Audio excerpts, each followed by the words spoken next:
There is a scientific theory that paranormal events are products of the human mind, and ghosts only exist because we believe in them.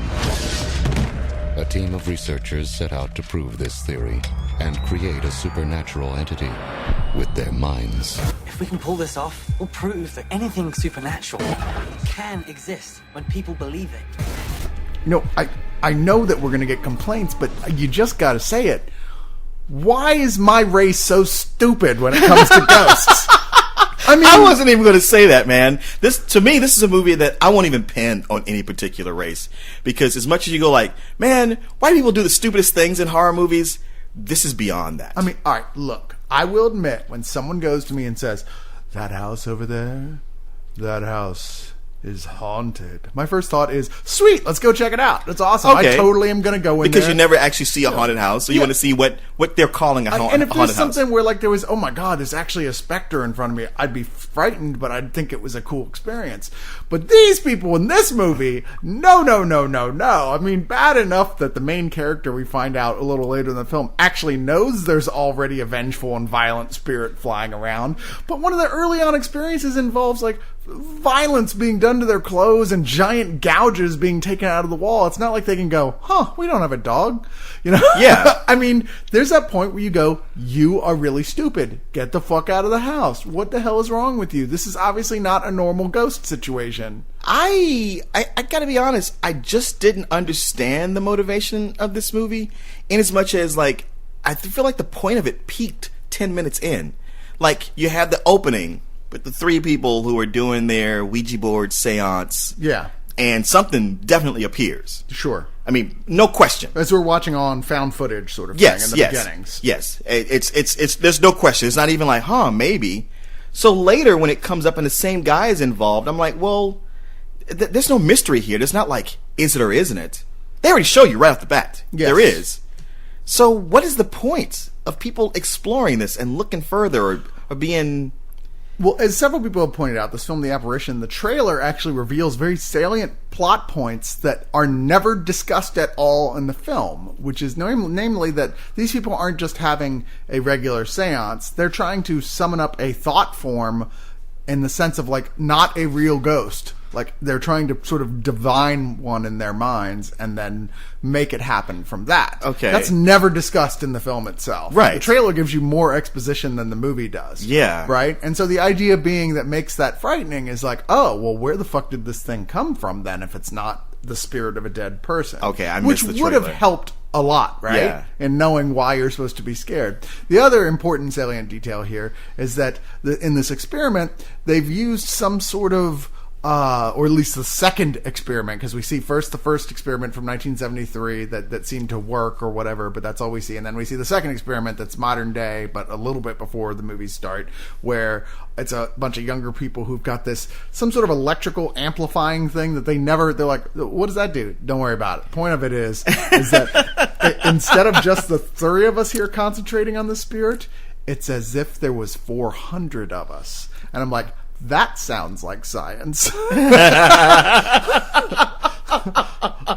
the idea of being like, oh my god, this is going to make it so powerful, and like, you know, with that in mind, we see the little statue they've built of this thought form just explode into light, and this girl gets sort of like, you can't even really tell, it looks like she's sucked into the wall, right? And then bang, suddenly here's a totally uninteresting story about a different guy, Tom Felton from from the Harry Potter films. Right. Malfoy, who I gotta say, I did not recognize. Did not recognize at all. At all. Yeah. I mean, it's only right now, you're looking at the Wikipedia page, I'm like, oh yeah, Tom Felton was supposed to be in it. Which guy was he? I was like, wait, he was that guy? Right. Well, Tom Felton with his girlfriend, Kelly, played by Ashley Greene, who I guess has been on a lot of CW type stuff. I'm not even sure. All I kept thinking was like, wow, she looks sort of like a cross between Jessica Biel and Frida Pinto. Oh, she was one of the other girls in the Twilight books. That's what it is. In the movies, rather. Obviously, she didn't star in the book. Oh. I know which one she is. She's the one I always think of as the cute one. One of the vampires. She has the blonde hair, right? I think she's the one with the psychic powers who can see the future or something. I think you're right. But not like I really remember. No, exactly. Twilight films that well. I don't know what you're talking talking about. So she's trying to get a job, be a full-fledged veterinarian. She works at an office. Her boyfriend seems to be, it wasn't even clear what the hell it was he was doing precisely. Working for like a Costco type center, I think. I'm not really sure. I think he did delivery for them. It's never really proclaimed. It doesn't matter. It didn't stick with me. The upshot of this is that they've just found this new place, a beautiful house in the middle of a giant suburb that almost no one appears to live in at all. Right, and it's next door to Endless Mike from The Adventures of Pete and Pete. Yes, it is. That's the only thing I took from it. It's like, oh, hey, it's Endless Mike. Well, he's the only neighbor in this whole complex, as far as we can tell, which makes it a lot more convenient to tell a movie like this that would make no sense if there were lots of people around. Right. And so they're settling into their happy home together, and then shit starts happening, as in these things. Little things at first, stuff moving around, but then soon more and more, bigger and bigger things, until it's really not far into this at all that there's absolutely not the slightest question that there's a scientific explanation for what's happening. I mean, I am a skeptic. I'm going to go with science until that point where there's just, the Arthur Conan Doyle thing, Yeah. The Occam's razor. Well, you go, when you run out of reasonable explanations. Oh, that one, yeah. When you run out of the possible, you've got to go with the impossible. And sure. There's that point in there, you're like, okay, unless we've actually moved into a house that was built by Disney's Imagineers. Right.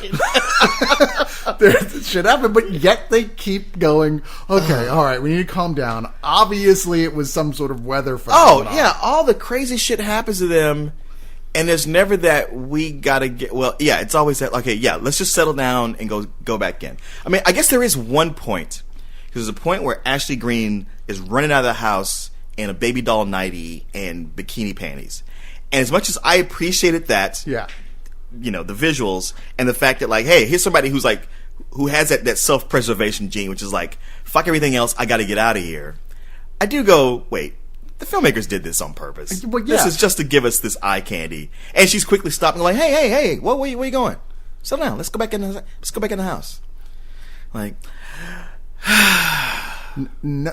here's a big horror movie rule for you: if you're gonna make your character have a extended shower scene, you need to show boobs. I'm sorry, it's just that simple. If you're doing it otherwise, why am I watching this on here instead of TV?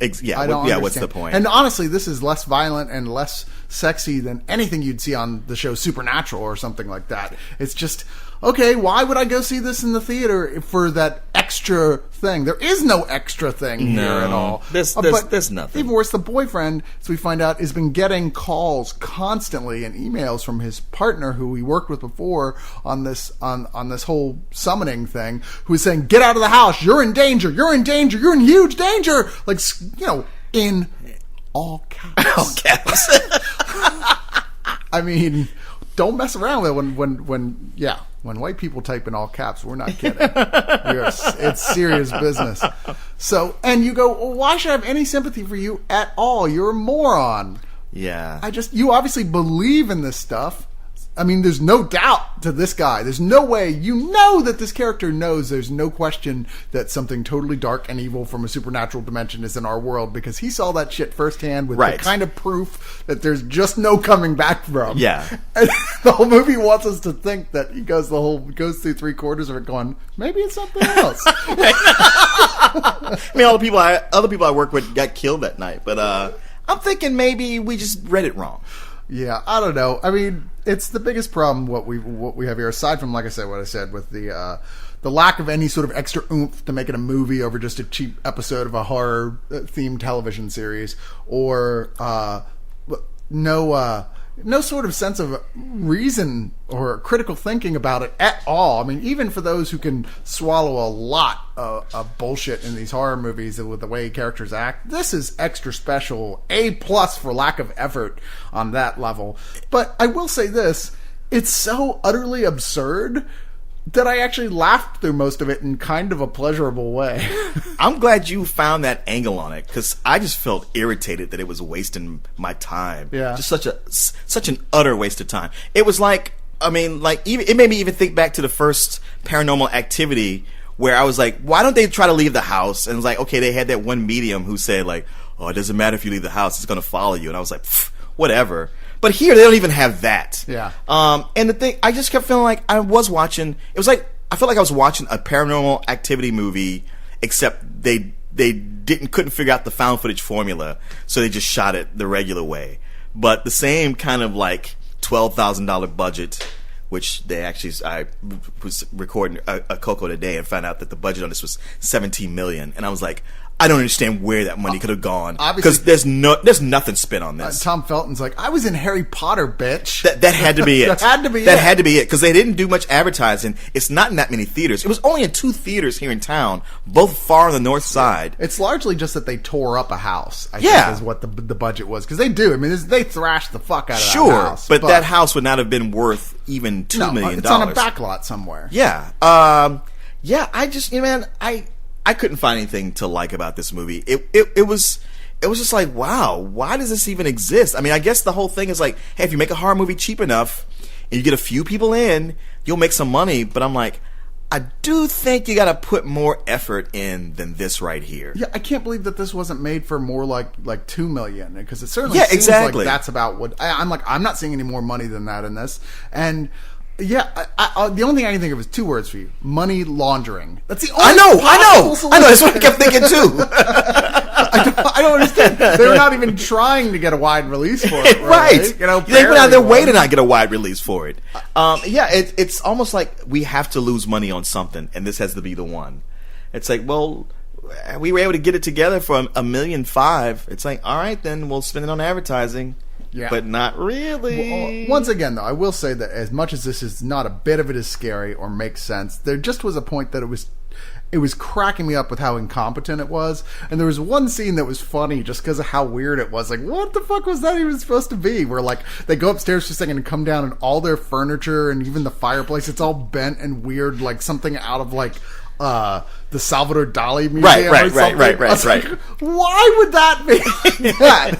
Well, man, ghosts are dicks. I mean, clearly, ghosts and demons, they're kind of dickish before they actually, become homicidal. Yeah. So they like to just whip out some crazy glue and screw with your head and go, huh?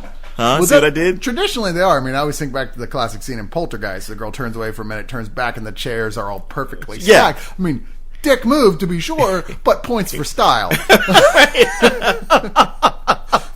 Here, I just don't know what he's doing. It's like a 5-year-old making a collage. I mean, sure, it's not actually supposed to be a real person, as they keep banging you over the head with.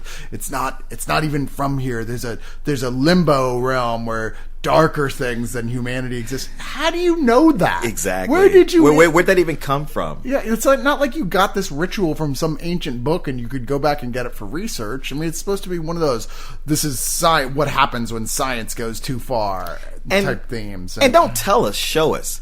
The thing is, I'm not as much of a horror guy as you and the rest of the guys. So there's a part of me that will go like, well, maybe I just don't understand some of how this is supposed to work. But with this, I'm like, I don't care. This can't be right. None of this can be right. I'm not the least bit scared. I'm just more annoyed than anything else. And I saw it, I'd say I saw it Friday night. The theater was about a quarter filled. And people were quiet. Like, the jump scares were not effective. No one seemed to be scared. And people got up and left as soon as it was done, very quietly, just shuffled out. Sure. Like, whatever it was trying to go for, it was failing miserably. Well, I think you're right on that. I mean, I don't think it achieved any of its aims. It's sad, too, because I really think the core idea, like if it had been written properly, of like, this is them doing this experiment based, which was actually done in parapsychology. That was a real experiment. Okay. Where they were trying to see how much of this were they really contacting spirits, or was it telepathy instead, or some sort of shared consciousness thing? Sure, so okay. They thought if we totally made up this guy, like didn't exist at all his history and everything, and then focused all this energy as if we were trying to summon as a spirit, and he appears, well, shit, what does that mean then? Yeah. All right, so like I said, the movie just skips over all that detail, which is kind of pertinent. And it would have actually made it a much more frightening concept if the film bothered to explore that in any sort of interest. And see, what gets me is like, you're saying that, you're absolutely right. and it would have cost them $0 to put that in. Well, they would have had to hire a writer first. Oh, well, there you go. Yeah, there you go. Because this one, are writers charging that much these days? well, I mean, they charge something, and clearly this guy. Well, it was even the director was the writer, which tells you right there. It's like, oh yeah, they didn't hire a writer. This is just probably some music video director who wanted to make a movie, and he just sketched it out real quick. Oh, dude, when I was a kid, I read this story in one of those spooky books, stories for kid books, and I still remember it, and I'm going to make this movie in 5 minutes. I'm sure somewhere R.L. Stein is going, hey, don't put that on me. That was not me. I am not Todd Lincoln. I never have been Todd Lincoln. It just seemed like a way to do, just like somebody who looked at the found footage phenomenon and went like, I can make a cheap movie. Yeah. But, with found footage, because of it being the found footage, there's a lot of things you forgive, and you go like, okay. But with something shot traditionally like this, I'm like, I don't forgive that. Well, I hate the fact that they keep trying to insert found footage into it whenever they get a chance. Yeah. You're like, this is just awkward and like taking me out of the film by doing that. And there's no reason for it. Yeah. There's like these points where they're doing it and you're like, why would the ghost do that? I know. There's a whole thing with these security cameras where I'm like, so you're telling me the ghost is like recording this for later posterity? To show his ghost friends. Hey, check this shit out. Check this girl out. I totally saw her in the shower. I don't know. I don't know either. Answer, I don't get it. But like I said, it was stuff like that as I'm watching it, I'm thinking of that and actually openly laughing at points. I wish I'd seen it with you. And it was one of those, it was like 5 people in the theater, and at first I could tell they were a little irritated that I kept laughing. But then by the halfway point, they were laughing too when I started laughing. So I think it was, we kind of all ended up going, oh, well, it's going to be one of those. I know. There's those times you're like, hey, shut up, dick. You think you're so much smarter than me. I'm trying to get in this. And you're like, wow, this doesn't have an entry point.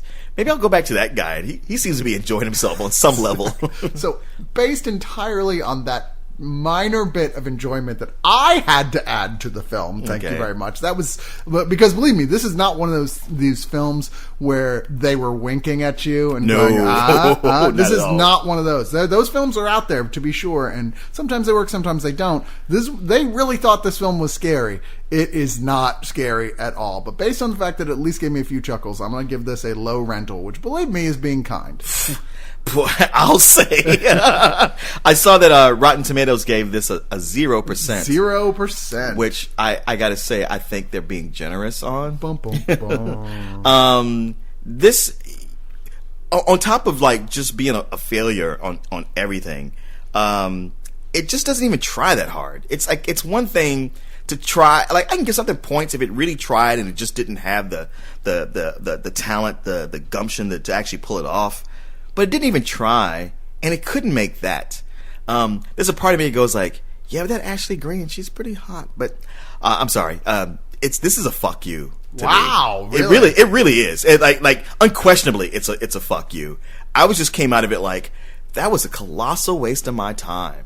I'm angry that this even came out for people to go see. I feel like they're trying to pull a fast one with this movie. Once again, I don't think they did intend anyone to actually see it. Right. I think this is just to fund all those Nicaraguan cocaine money. So, who put this out so we know how to yell at here? What production company this is? Oh, well, yeah, it's Dark Castle Entertainment. So there you go. Is that what it is? I think so. Still $17 million.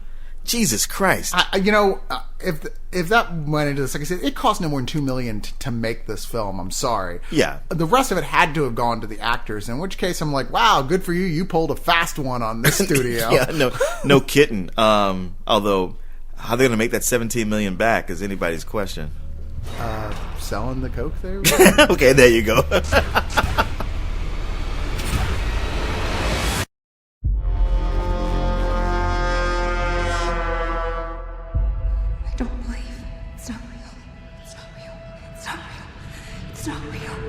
It's not real.